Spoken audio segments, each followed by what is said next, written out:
In today's video, I'll show you how to get a Siri-like voice assistant on your Samsung Galaxy A05. Now, Siri is originally an iPhone feature, but with the help of a third-party app, you can use a similar assistant on your Android device too. First, open the Play Store and search for Voice Access. Install the app on your phone.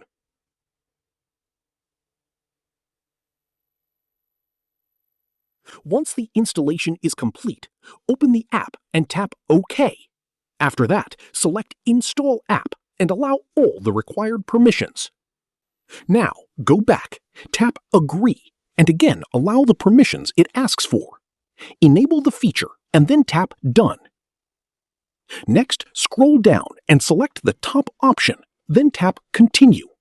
Grant the remaining permissions and finally tap Finish. That's it! Your Siri-like assistant is now ready to use on your Samsung Galaxy A05. You can even try it out while using apps like YouTube. So yeah, that's all for today's video.